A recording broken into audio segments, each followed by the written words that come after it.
मौलाना इमादुल इस्लाम साहब तकरीबन सब उनको जानते हैं, चाहे वो किसी भी मकतबा फ़िक्र से तल्लुक़ रखते हो। मोस्टली पीपल उनको जानते हैं। क्यों? क्योंकि उनकी ज़िंदगी में कुछ वाक़यात ऐसे हुए हैं जिनकी वजह से वो बहुत फेमस हो गए। सबसे पहले तो वो देवबंदी थे, तबलीगी जमात से तल्लुक़ रखते थे, लेकिन फिर जब उन्होंने अली भाई को लेक्चर सुनना शुरू किए तो उन्होंने फ़िरकावारियत से तौबा कर लिया, फ़िरकावारियत छोड़ दी।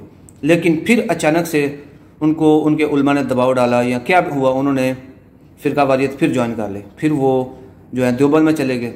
लेकिन अचानक से फिर उनको रियलिटी, मतलब वो कहते हैं ना कि एक बार जिसको पता चल जाता है ना हकीकत का, वो किसी फ़िरके में नहीं रह सकता। तो फिर वो वापस जो है फ़िरकावारियत से तौबा करके वापस इल्मी किताबियों की लिस्ट में शामिल हो गए। अब अली भाई का तमाम स्टूडेंट्स जो हैं वो उनको जानते हैं, देवबंदी भी जानते हैं मोस्टली, और बरेलवी भी जानते हैं, अहले हदीस और शिया लोग भी जानते हैं, क्योंकि उनके इंटरव्यूज़ भी हुए जब उन्होंने दोबारा अली भाई को छोड़ के उनके ऊपर कोई फतवे वगैरह लगाए। लेकिन वो इससे अलानिया रजू कर चुके हैं।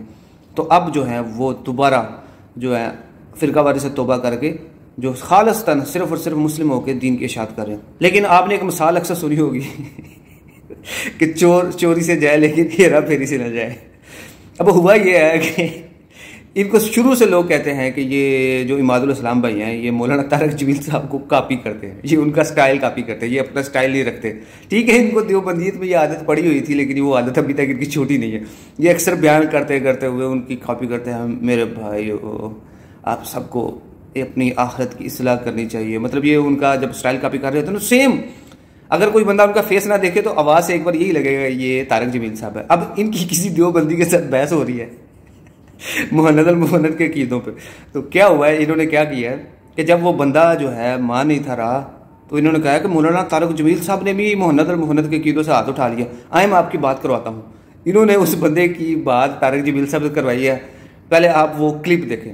बात तौबा करता हूँ अल्लाह के हजूर, मौलाना तारक जमील साहब से बात कर लें। कैसे? ये पुलिस साहब से बात कर ले। मौलाना साहब से मिलने के लिए आया था मैं। एक मिनट फोन करें। मौलाना से मैंने क्या ये मुझसे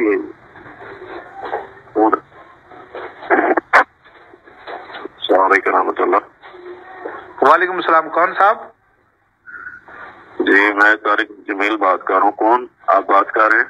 आप मौलाना तारक जमील तो बिल्कुल हरगिज नहीं है। ये तो मैं बिल्कुल ऐसे कह सकता हूँ जैसे सूरज मशरक से निकलता है मगरब में तलू होता है, इतना वाज़े कह सकता हूँ कि मौलाना तारक जमील आप बिल्कुल नहीं है। मैं आपसे कुछ बात इजाज़त चाहता हूँ। मैं बाद में बात। ठीक है ठीक ठीक जी।